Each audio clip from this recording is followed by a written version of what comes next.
We often hear from other white conservative preachers who make the same mistake in terms of trying to look all good with racial reconciliation and speaking against racism.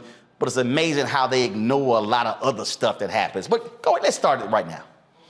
Yesterday, I went back and I looked at 400 years of life in America for the African American who was brought over here as slaves.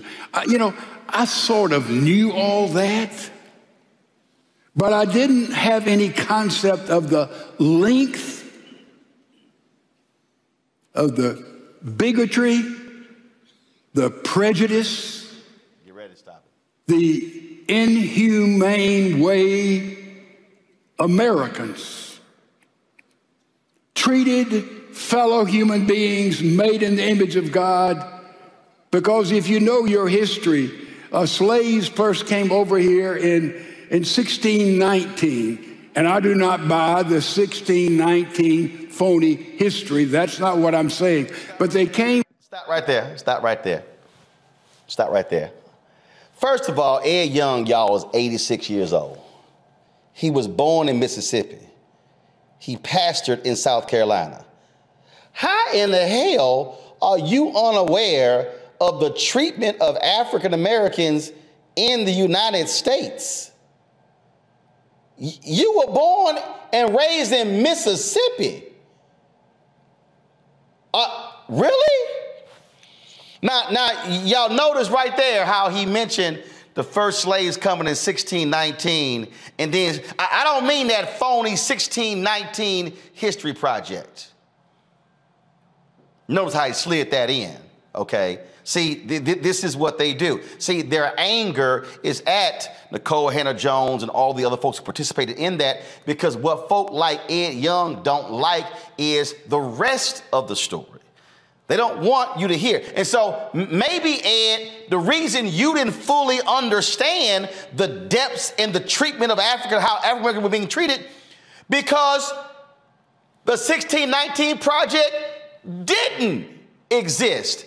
Maybe because you were presented a whitewashed version of American history. So as opposed to trying to throw shade at it, maybe you should spend some time reading that. But let justice roll down like a river and righteousness as an ever-flowing stream. But there was a but. So what had happened before was people had been making the sacrifices that they normally did. Oh, let's kill an animal. Oh, let's do the things that we normally do, God, and it will pacify you. But what God was saying was, what you used to do and what you're doing now isn't enough.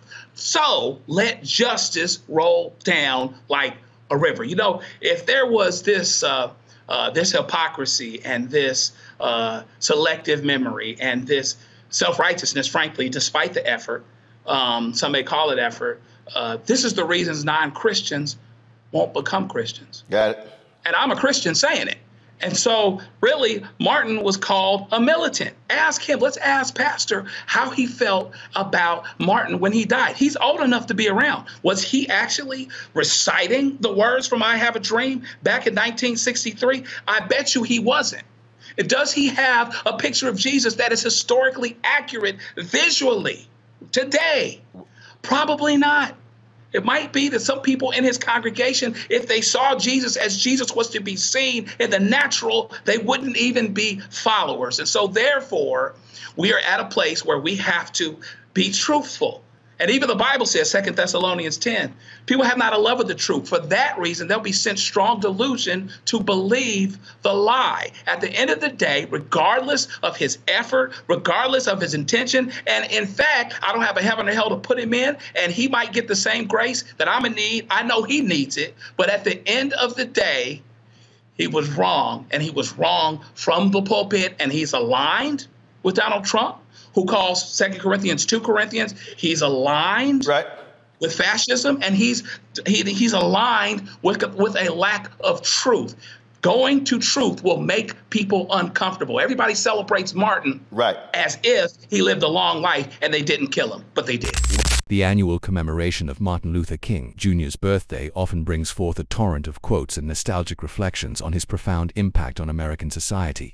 Yet, this very reverence can, at times, be wielded as a tool, a carefully curated facade behind which opposing ideologies find refuge. In a recent critical analysis, Roland Martin dissects a sermon delivered by Houston's prominent white conservative pastor, Ed Young Sr., revealing a disconcerting trend of selectively invoking King's legacy to subtly undermine contemporary movements for racial justice. Martin's commentary shines a harsh light on the dissonance between the lauded image of King and the actions of those who claim to honor him while simultaneously resisting the very changes he advocated for. Martin's examination centers on Young's sermon, titled Created Equal, where the pastor ostensibly reflects on the history of racial inequality in America and pays homage to Dr. King. However, Martin meticulously uncovers a pattern of historical minimization and selective quotation. He argues that Young's narrative downplays the enduring impact of slavery and the subsequent Jim Crow era, creating a sanitized version of the past that conveniently avoids confronting present-day systemic issues. Furthermore, Martin highlights Young's strategic cherry-picking of King's words, particularly a brief excerpt from a 1966 speech, divorced from its broader context, to seemingly critique movements like Black Lives Matter and the 1619 Project. The core of Martin's critique lies in the assertion that Young's sermon represents a broader tendency among certain conservative voices to sanitize King's radical message by focusing on palatable themes of unity and brotherhood while conveniently omitting King's sharp critiques of economic inequality, police brutality, and systemic racism. These interpretations strip King of the very essence of his activism. Martin questions the sincerity of this selective admiration, pointing to Young's own political leanings and past actions that appear to contradict the principles King fought for. Press play. With the settlement of Jamestown, the Massachusetts Bay Company, and they came primarily for profit and for gold. A little later, we know about Plymouth Rock when pilgrims came because they loved Jesus and they wanted to worship freely and independently in a new land. So a totally different ballgame. But in Jamestown, the secular invasion of our country, they brought with them slaves, first slavery in our history. And then we know from that moment, listen, roughly 250 years. Just hold on to that number. 250 years we treated fellow human beings made in the image of God as if they were animals, and sometimes worse than we treat our own animals. Oh, I got to put a pause there, Ed, because, yes, slavery lasted about 243 years. You throw in the Civil War, then you got the Reconstruction period. But you might want to add on another 100 years, Ed. Great Compromise of 1866, the election of 1876 leads to the Great Compromise of 1877, which leads to 92 years of Jim Crow. Black folks in Jim Crow were treated like animals, were treated as less than human beings. Lynchings that took place in your home state of Mississippi, in South Carolina, where you were a pastor, in Alabama, in Tennessee, in Arkansas, and Texas, and on and on and on. So I'm trying to understand why you're only limiting this treatment of African Americans to that period of slavery when that treatment existed beyond slavery when it was over, or as Douglas Blackman called it, slavery without, first of all, it was slavery without shackles. Slavery continued, just weren't in shackles. Press play. That's the truth. The Constitution was written by wealthy men, intelligent men, supposedly God-fearing men, but 8 out of the first. Constitution was not written by wealthy men. It was written by wealthy white men. That distinction is kind of important to the conversation. Press play. First 12 presidents of the United States were slave owners. They were slave owners. Now you can build all kind of little anonymous how people treat their slaves like family and all that, but it is brutality and is evil any way you look at it. And now we see Dr. King came. Stop. I'm sorry.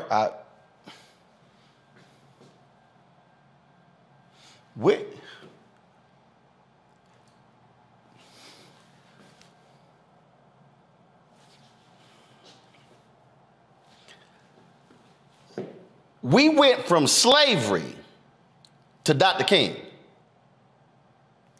Damn near 100 years. Dr. King does not come onto the national consciousness until the Montgomery bus boycott in 1955. He literally went from the end of slavery to Dr. King. How you skip 90 years? How do you skip Frederick Douglass? How do you skip Martin Delany? How do you skip Booker T. Washington, W.B. Du Bois, A. Philip Randolph, Ida B. Wells Barnett? How do you skip 90 years of black struggle for freedom and you just go, ooh, then we got Dr. King? Press play. And through prayer, he decided to bring about a revolution different from any other revolutions, except maybe when Mahatma Gandhi, through pacifism, liberated India from the British Empire through nonviolence. Dr. King took that path. It was dangerous. It was deadly. And he began through those years to do things, to say things, always in a biblical Christian context. Don't miss that. He began to say things and do things. Ed, can we name some of them? I mean, the way it sounds like Dr. King just prayed and gave sermons.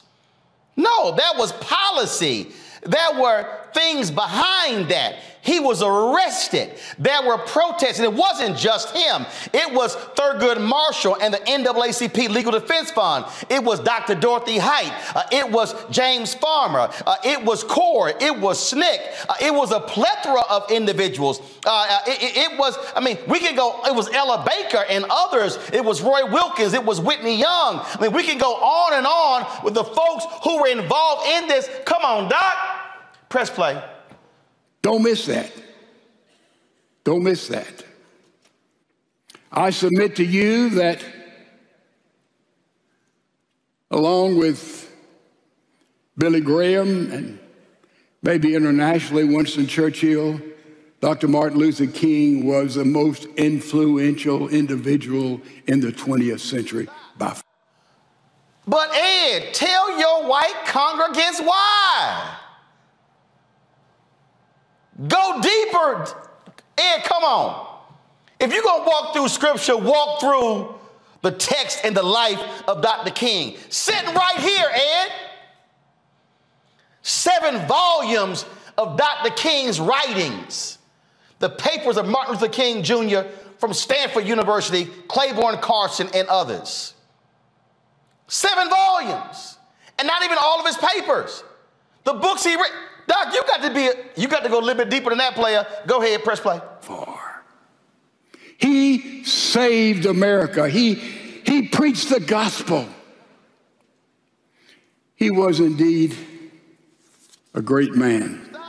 Dr. King did not save America because he preached the gospel. Dr. King and others redefined America because they chose to stand up and fight for freedom and equality and fight against white supremacy, fight for the poor, fight for the folks who have been ignored. He didn't just preach the gospel.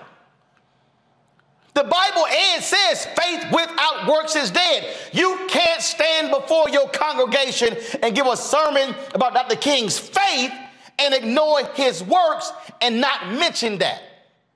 But there's a reason why you don't want to mention his works. Because his works then contradicts what you believe today. Press play.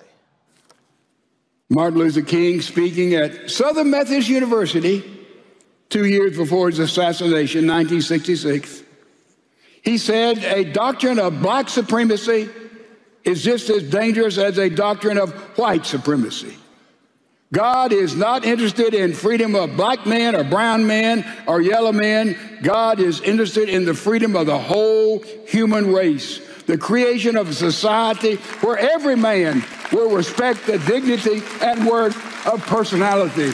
Dr. King, a couple of years before his assassination at SMU. Oh my God, I'm fascinated by Ed transitioning from Dr. King's work to a piece of his speech at Southern Methodist in 1966. So I decided to look up that particular speech. Go to my iPad. This, ladies and gentlemen, is a transcript of that particular speech. Ed talked about the white supremacy, the black supremacy part. Let me scroll down. Let me keep going. Let me keep going. Let me keep going. Let me keep going. Let me keep going. Let me keep going. Let me keep going. Let me keep going. Let me keep going. Let me keep going. Let me keep going. Let me keep going. Let me keep going. Let me keep going. Let me keep going. Let me keep going. Oh, then I have arrived right there at the top of the screen, the one paragraph that Ed Young was speaking about. Ladies and gentlemen, the speech that Dr. King gave is 7,485 words. Let me say that again, just in case you missed what I just said. The speech that Dr. King gave at Southern Methodist University is 7,485 words. Ed Young skipped 6,345 words before he decided to cherry pick the segment of Dr. King's speech where he's talking about black supremacy. Now, if anybody understands and actually has read the history of Dr. King, what they will know and understand is Dr. King, whenever you saw him talking about black supremacy, he was specifically talking about the Nation of Islam. He was talking about, here's his book, Where We Go From Here, Chaos or Community. In this particular book, where he talked about there are 4 institutions that are primed to liberate black America, he lists the Negro Church, the Negro Press, Negro fraternities and sororities, Negro professional and business organizations. And then he talks about the Nation of Islam, and he says, while he praises them for the work that they have done to clean up black men and to be moral and upstanding, he disagrees with them about black supremacy. That's what he was talking about. In the same book, he talked about black power being an empty statement with nothing behind it. That's what King talked about. You can hear numerous speeches with him doing so. But there's a reason why Ed mentioned, why he just cherry picks that part of King's speech at SMU for this. So I submit to you that we're proud to be American. I'm proud to be American, but we can't overlook this disastrous history. At the same time, all important. The color of your face says all of those in the woke agenda. What does that mean? He said the woke agenda. Now you understand why he pulls out that segment on black supremacy, because it is the setup for the attack on the woke agenda. He then tries to define the woke agenda. Press play. Means, according to those in the left part of our United States, that if you were born black or some other color, that defines who you are, and you are, listen to me carefully, automatically a racist by being white. That is a fundamental and absolute lie. It is an absolute lie. That is not what being woke means. That is how white conservatives have redefined wokeness. They have used it as the attack against diversity, equity, and inclusion, the attack against multiculturalism, the attack against what we're trying to achieve. That's how they have redefined it in their own way. That is not the definition. Press play. It doesn't matter what you've done, what you believe, where you've been. You are a racist by virtue of your birth. And more than that, and this is hard to believe, there's not a thing in the world you can ever do to repent and to convince anybody anywhere because you're white that you're not a racist. We all know that's a flat out lie.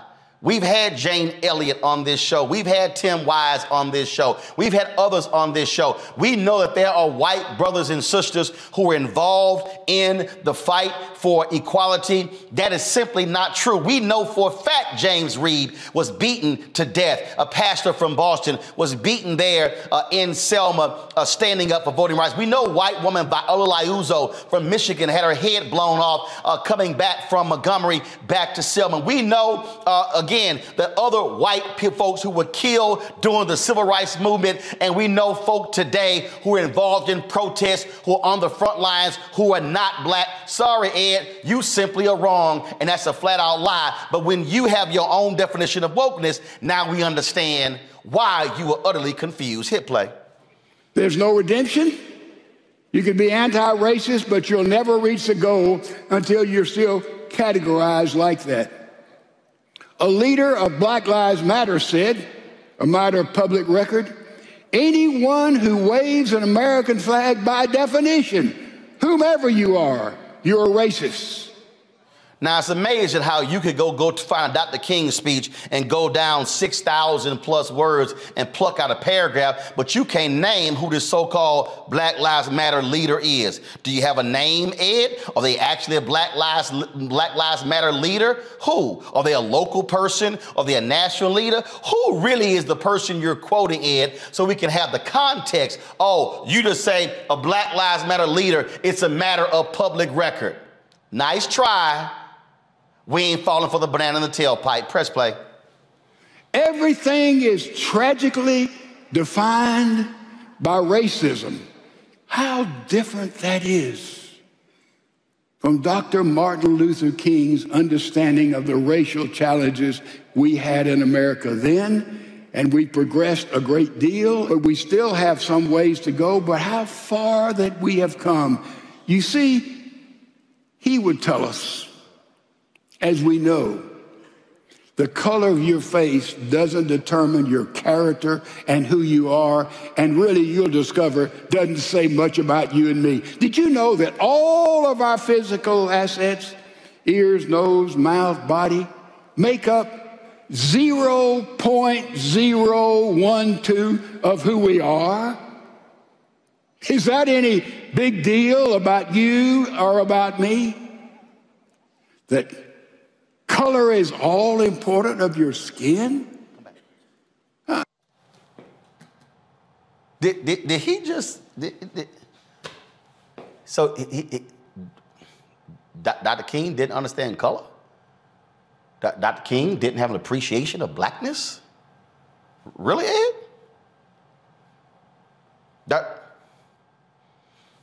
I recall Dr. King talking about black is beautiful. Press play. Dr. King. Go to Korea. I come Play here King. tonight and plead with you. Believe in yourself and believe that you're somebody. As I said to the group last night, nobody else can do this for us. No document can do this for us. No Lincolnian Emancipation Proclamation can do this for us. No Kennisonian or Johnsonian Civil Rights Bill can do this for us. If the Negro is to be free, he must move down into the inner resources of his own soul and sign with a pen and ink of self-assertive manhood his own emancipation proclamation.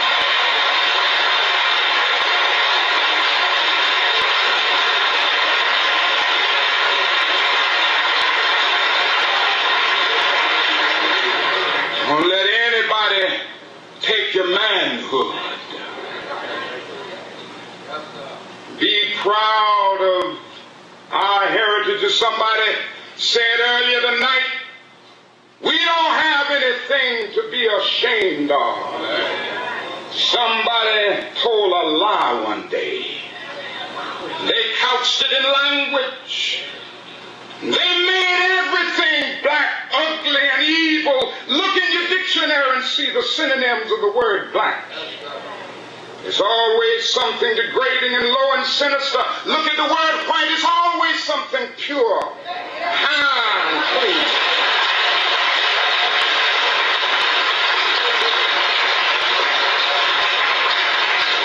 But I want to get the language right tonight.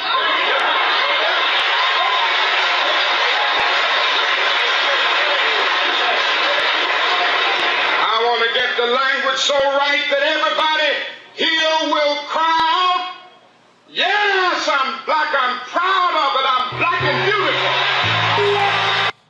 What MLK says right there absolutely contradicts Ed Young. But I need you to understand what Young is doing. Young wants to present this sanitized, this civil rights mascot view of King.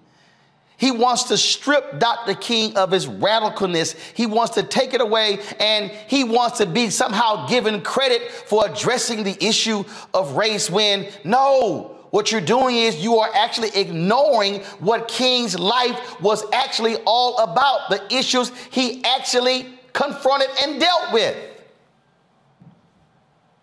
If y'all watch the rest of this sermon, what you will hear Ed Young continuing and going on, talking about different aspects, talking about how God created one race. Absolutely. Oh, he'll mention how race is a construct, and he'll talk about that in a certain way. There's a certain point in his sermon where he talks about how the white supremacists are almost out of business, mentioning the KKK. Really? FBI Director Christopher Wray testified before Congress.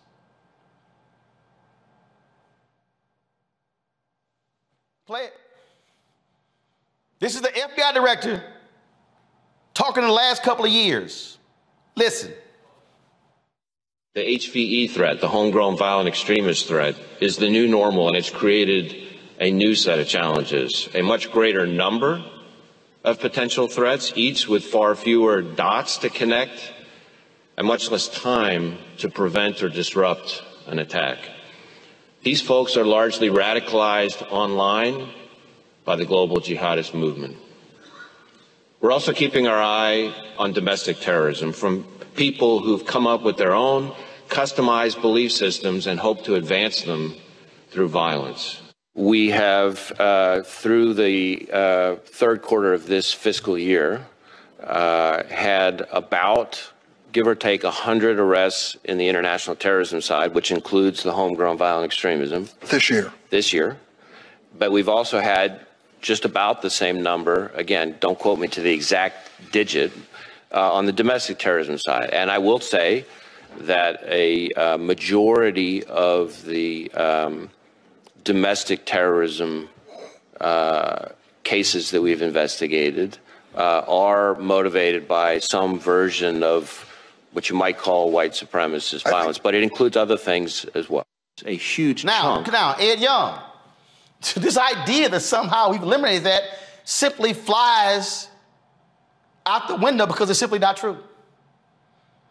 But when you're living in your own safe, protected cocoon, and when you are standing with MAGA folk, you actually believe that utter nonsense when in fact, that's simply not true. Play this part of his sermon. It's not biblical. Let me assure you of that, because without grace, we're totally out of business. So, with that being said, I'm going to do something with great reticence, but I think it needs to be restated. One of the greatest orations, Lincoln's Gettysburg Address, 2 or 3 others, would be Martin Luther King's I Had a Dream speech. There in the Washington Mall, maybe 1 million people present, millions of people heard it around the world.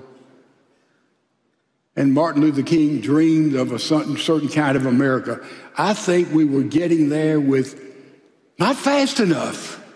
350 years of bigotry by leadership across the board is too much, folks. We can't deny that. We can't run from that.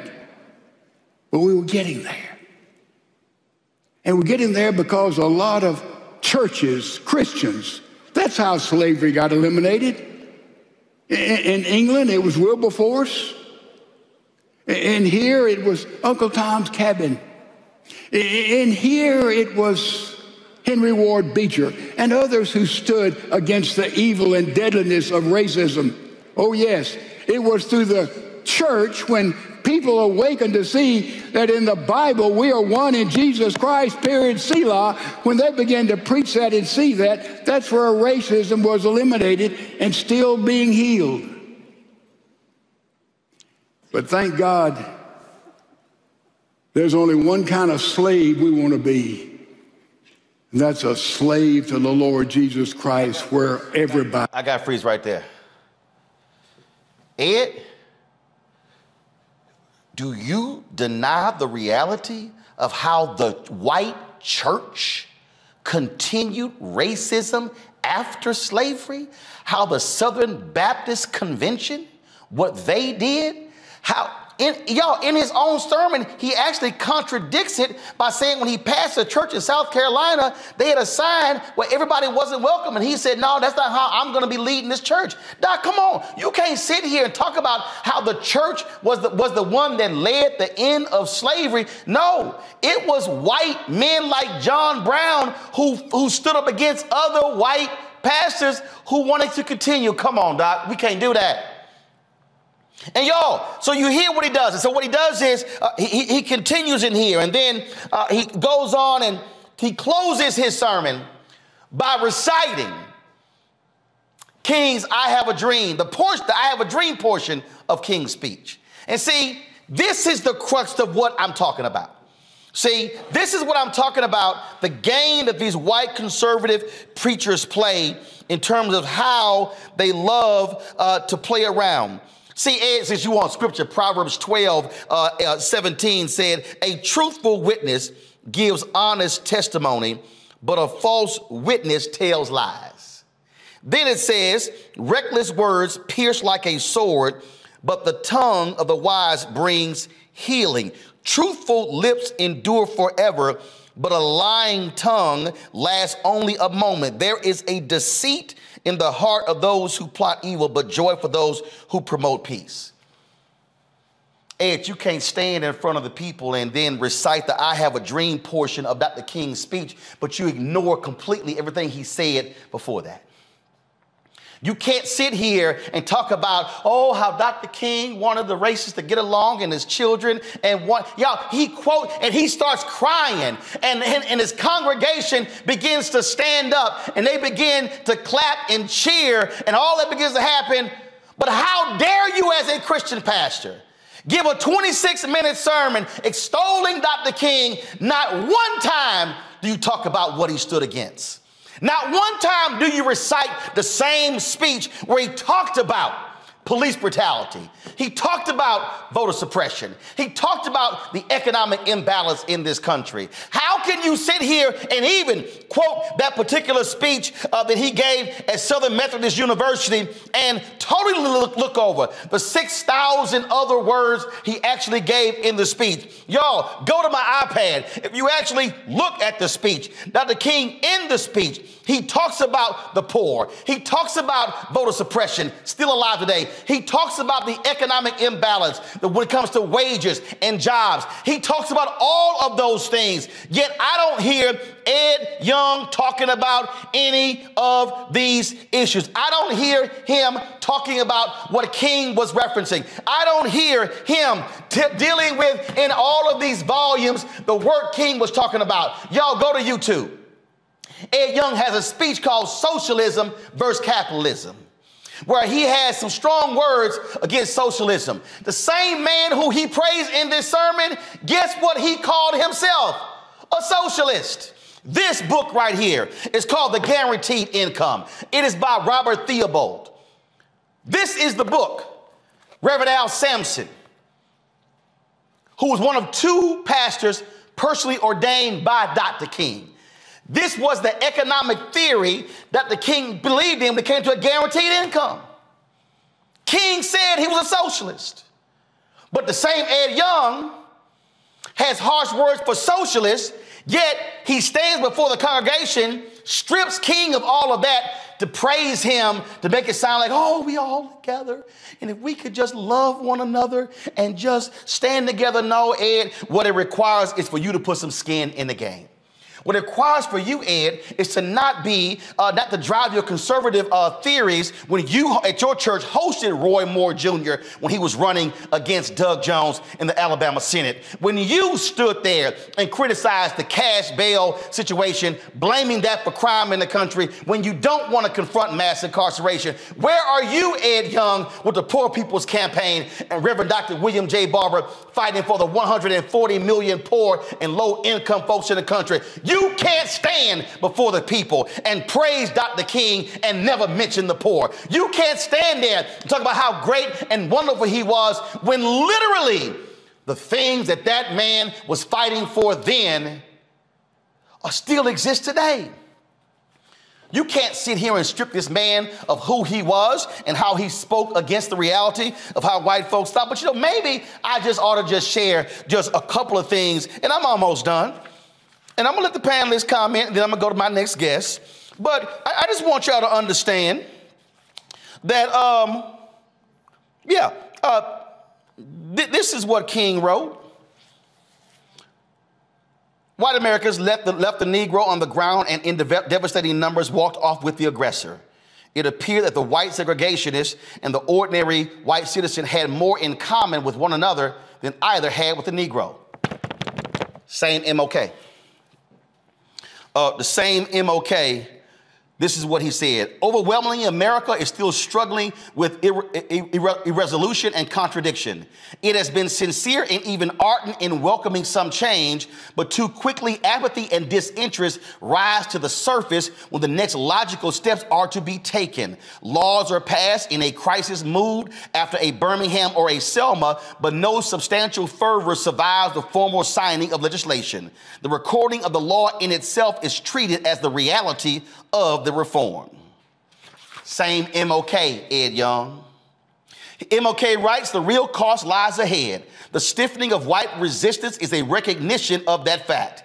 The discount education given Negroes will in the future have to be purchased at full price if quality education is to be realized. Jobs are harder and costlier to create than voting rolls. The eradication of slums housing millions is complex far beyond integrating buses and lunch counters. Same MOK. Same MOK. He then says in here, Negroes have proceeded from a premise that equality means what it says, and they have taken white Americans at their word when they talked of it as an objective. But most whites in America in 1967, including many persons of goodwill, proceed from a premise that equality is a loose expression for improvement. White America is not even psychologically organized to close the gap. Essentially, it seeks only to make it less painful and less obvious, but in most respects to retain it. Most of the abrasions between Negroes and white liberals arise from this fact. Same MOK, Ed Young. Same one. Then he says, whites, it must frankly be said, are not putting in a similar mass effort to re-educate themselves out of their racial ignorance. It is an aspect of their sense of superiority that the white people of America believe they have little to learn. Y'all, that's just in the first 10 pages of the book. I take exception to the sermon because what Ed Young is doing is what white Christians and white Republicans often do. That is, they want to present a sanitized, clean, saccharine, G-rated version of Dr. King minus all of the stuff that he was fighting for in his 39 years. You can't stand before your congregation, Ed Young, and praise Dr. King and how wonderful he was and how he preached the gospel if you never even mention the word poor. You can't stand there in your fine sanctuary and talk about how amazing he was and how he changed America if you're unwilling to commit yourself to the very things that he actually stood for. Because frankly, all you're doing, if you don't, is providing us with empty rhetoric that is meaningless. If Pastor Ed Young Sr. wants to impress me, I dare you to invite Reverend Dr. William J. Barber to your church. I dare you to invite the Poor People's Campaign and Repairs of the Breach. I dare you, Ed Young, to hold a 1 or 2 day conference on your campus with regards to the real life of Dr. King. I dare you to bring Reverend Bernice King to your church and the King Center and have a real dialogue. I dare you, Ed Young, to invite Reverend William Lawson and Reverend Dr. Ralph West and other pastors in Houston, the other black pastors in Houston, to come in and say how you, Ed Young, are willing to stand with them on the very issues that Dr. King talked about. Don't sit here and cherry pick out of a soul speech he gave at SMU if you're unwilling to address the other stuff he talked about in the very speech. Please, Ed Young, show me where you called out Senator Tommy Tuberville for his racist comments. Please show me where you have chastised Donald Trump, other Republicans, for their racist and xenophobic comments. Please show me where you are willing, at the age of 86, to stand in the same spot and say, I'm willing to lift up the same stuff Dr. King believed in. If not, all you did was give yourself a 26-minute pat on the back, shed some tears at the end, and got you an empty standing ovation from your audience, and they left that church just as uninformed as they were when you started. It's simple as that. Monique, you said, I'm gonna let you start. You sent me a text saying you heard the speech and you had views on it. You agreed with most of it. Now that you heard me lay this out, you can go ahead and comment.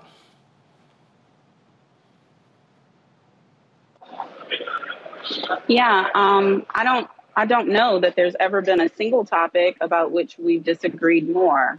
I believe, as you said on my show a couple of days ago, that it's the responsibility of white people in leadership to speak and galvanize in their own communities and thereby congregations. And I see someone like a Pastor Ed Young with roughly 85,000 people in his ministry who chose, didn't have to, ain't no special day, not MLK Day or nothing like that, chose the topic of racism and the history of slavery and racism in this country to spend the entirety of his sermon and talked about slavery and the hundreds of years post-slavery and the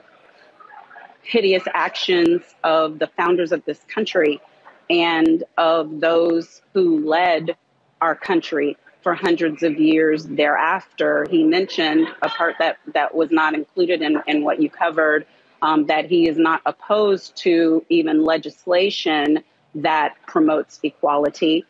He discussed the areas in which he thought personally he had been able to assist, such as going in and leading a church that had been led by racists and white supremacists and needing to reach agreement with leadership and the leadership voting and a little more than half of them agreeing so that he could continue there. But the governor, who was a deacon, being one who did not agree. All of these stories are documented. But to me, the thousands of people in that church that day likely heard more about the plight of Black people in this country from a leader they respect than they had heard in days and days and years and years. He made no mention about plight. They may be looking at. He made no mention about plight. He didn't talk about. Why are you interrupting? No, I'm interrupting because he made no mention of plight. He didn't talk about economics. Okay. He talked about education. Okay. He didn't do present day. Okay. No, he didn't. He simply was a flyover. He spoke at 30,000 feet. Okay. He literally made no specific mention about the condition of African Americans then or now, other than we were treated as animals. He simply did not. Right. Except saying that we've come a long way, but we have further to go. Well, can you say what we might want to be doing? No. I'm not saying that he gave an anthology. I'm not saying that he gave an accurate history of slavery in America and the vestiges of it. I'm not saying that he gave an accurate history of MLK. I'm not even focused on slavery. I'm not saying he wouldn't even mention a single substantive issue Dr. King fought. All he said was he preached the gospel and changed the world. Well, Roland, as you say, it's your show. No, as I say, it's called context. No, but you keep. I know, but you had 20 minutes. I'm only trying to take 4. Well, actually, I got you. But okay. First of all, but you've had 3.5, and so okay. But you had 3.5. So I'm gonna go to Robert, then I'm gonna go to Joe. But you did, Robert, go. Well, I appreciate the effort. There's a meme going around, at least you tried. And I think that for many of these white people, as Monique said, this may be their first introduction to even the concept, particularly when you consume nothing but white wing media 24/7. And so maybe within 10% of the congregation will inspire them to go home and do a Google search and find out the full context and find out the deeper meaning, to dive deeper into it, to think of themselves differently. I think that any conversation on it has to be the beginning, but we have to keep it going thereafter. What we've seen in the last 50 years or so is I call the Disneyfication of Dr. King, where they've taken the Dr. King that actually existed and turned him into this cartoon character that they can kind of trot out whenever they need to. They usually take the I Have a Dream speech, for example, that was 1,667 words, and they just say content of character, color of the skin, and that's all they know of the speech. So it's important for us, the people who do understand, who do know, to call these things out, to make people understand that that these individuals were more than just a tagline or a hashtag or a meme, that there was deeper work that was being done, and that the entire civil rights movement wasn't just Dr. King, as Chris Rock said, that's all we learned is Martin Luther King, that there were hundreds of thousands of people who fought and thousands who died and were imprisoned and lost everything for the journey that we are on, and those are going to be turned back in the upcoming years by the Supreme Court. So it's an important conversation to begin. Now that it has begun, maybe this is where we step in and partner in and walk in and say, well, let me give you some more context. So let's bring some black ministers, Reverend Barber or Reverend Sharpton or Reverend Jackson in his younger days, to give the full context on what happened and start building those bridges between the two. So I will give him an A for effort. But I do think, as you said, Roland, there's a lot more context that needs to be put in there, and a lot more education that needs to be had. But we need to at least begin the conversation, since many of these people are so recalcitrant to the idea being even presented, that they're storming school boards to stop critical race theory. Well, Joe, what you're not going to do is try to throw shade at the 1619 Project, Black Lives Matter, and woke agenda. We don't know what the hell you're talking about, but then you want to cover it up by saying, well, I love Dr. King. Well, and again, all I'm simply saying is, if you're going to cherry pick the black supremacy part, don't ignore the other 6,000 plus words of what he laid out. But it's amazing how that's the only part of the speech he referenced. The annual commemoration of Martin Luther King Jr.'s birthday invariably brings forth a cascade of reflections, quotes, and tributes honoring his monumental contributions to the struggle for civil rights and social justice in America. This period, intended for remembrance and reaffirmation of King's ideals, can, however, inadvertently become a platform for the selective deployment of his legacy. Certain facets of his multifaceted message are often amplified, celebrated, and woven into contemporary narratives, while other, more challenging or politically inconvenient aspects are subtly downplayed or entirely omitted. This selective engagement with history raises critical questions about the true intent behind such commemorations and whether they genuinely serve to honor King's comprehensive vision or merely function as symbolic gestures that avoid confronting the deeper, more persistent issues he addressed. In a recent and particularly insightful analysis, Roland Martin, a commentator known for his forthright and unwavering commitment to truth and justice, meticulously dissects a sermon delivered by Pastor Ed Young Sr., a prominent white conservative religious leader. Martin's critique extends beyond a simple disagreement with theological interpretations. It delves into the heart of how historical figures, especially those who challenge the status quo, are often appropriated and recontextualized to fit prevailing ideological frameworks.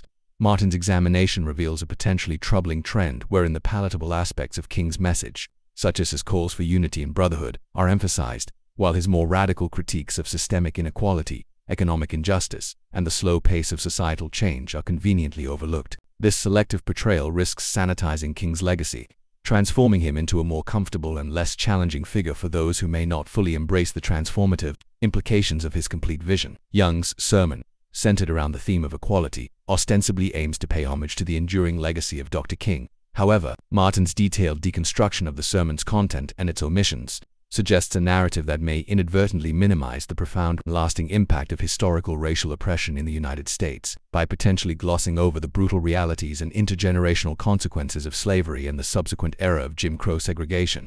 The sermon risks presenting a somewhat abridged and less confronting account of the nation's racial history. This selective historical framing carries significant implications for how contemporary audiences understand the roots and persistence of racial inequality in the present day. If the historical context is diluted or simplified, the urgency and necessity of addressing ongoing systemic issues may also be diminished. A crucial element of Martin's analysis focuses on the specific ways in which Pastor Young incorporates Martin Luther King Jr.'s own words into his sermon. Martin raises concerns about the potential for selective quotation and decontextualization, suggesting that certain excerpts from King's speeches may have been chosen to support a particular narrative while other, perhaps more challenging or critical, statements were omitted. When the words of influential figures are extracted from their original context, their intended meaning and impact can be significantly altered. This practice raises ethical considerations about the responsibility of those who invoke historical voices and the potential for misrepresenting their complex and nuanced perspectives. It also highlights the importance of engaging with the complete body of a thinker's work to fully grasp the depth and breadth of their ideas, rather than relying on isolated soundbites that may serve a specific agenda. The concept of wokeness emerges as a particularly contentious point within Martin's critique of Young's sermon. The manner in which the sermon portrays this term and its connection to contemporary discussions surrounding race, identity, and social justice becomes a focal point of Martin's analysis. The debate surrounding wokeness reflects a broader cultural and political struggle over the interpretation of social inequalities and the appropriate responses to them. Martin's examination suggests that the sermon's framing of wokeness may align with a common conservative critique that views it as an overly critical and divisive ideology. Understanding these differing interpretations is crucial for navigating the complex conversations about race and social justice that continue to shape public discourse. The implications of how this term is defined and understood have significant consequences for how individuals and institutions approach issues of equity and inclusion. Martin's commentary also implicitly underscores the significant role that religious leaders play in shaping societal understanding and engagement with issues of racial reconciliation and justice. Pastors and other faith leaders hold influential positions within their communities, and the messages they deliver from the pulpit can have a profound impact on the beliefs and attitudes of their congregations. Key way in which historical figures like Martin Luther King Jr., with his deep roots in the Black church, are presented within religious settings carries particular weight. It can either foster a deeper understanding of the historical and ongoing struggles for racial equality, or, conversely, reinforce existing biases and avoid confronting uncomfortable truths about the nation's past and present. The responsibility of religious leaders to engage with these complex issues in a thoughtful, historically accurate, and ethically sound manner is therefore paramount. A central theme that permeates Martin's critique is the critical distinction between offering verbal praise for King's legacy and actively supporting the policies and movements that align with the core principles he so passionately advocated for. It is one thing to acknowledge King's historical significance and to quote his inspiring words. It is quite another to translate that admiration into tangible actions that address the systemic inequalities he fought against. Martin's analysis suggests a potential disconnect between the laudatory tone of Young's sermon and a demonstrated commitment to the contemporary struggles for racial and economic justice.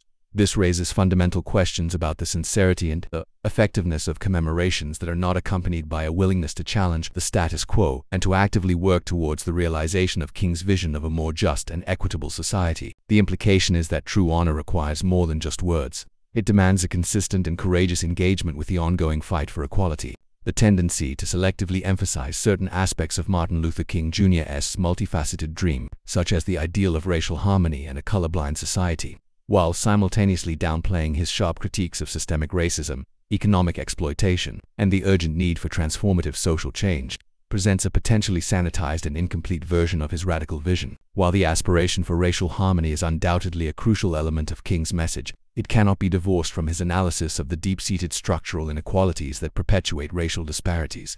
This selective memory can inadvertently hinder a comprehensive understanding of King's enduring relevance and the ongoing work that remains to be done. By focusing solely on the more comfortable aspects of his message, there is a risk of overlooking the challenging calls for fundamental societal change that were central to his activism. In a direct and pointed manner, Martin's commentary includes a challenge to Pastor Young to move beyond the confines of his sermon and engage in more substantive dialogue with contemporary civil rights leaders and organizations. He also calls for a more direct engagement with the pressing issues of racial injustice that continue to plague American society. This challenge underscores the critical need for individuals and institutions to translate expressions of admiration for historical figures into concrete actions that support the ongoing struggle for the principles they championed. Genuine honor to King's legacy, Martin implies, requires a willingness to step outside of comfortable narratives and to actively participate in the often difficult and uncomfortable work of dismantling systemic inequalities and fostering true justice for all. It demands a commitment to listening to and amplifying the voices of those who continue to experience the effects of racial discrimination. The tendency to selectively remember and interpret historical narratives, often favoring more palatable aspects while downplaying more radical or challenging elements, can serve to reinforce existing biases and avoid confronting uncomfortable truths about the past and their continuing influence on the present. This selective memory can ultimately hinder societal progress by obscuring the full scope of the challenges that were faced and the fundamental changes that were advocated for.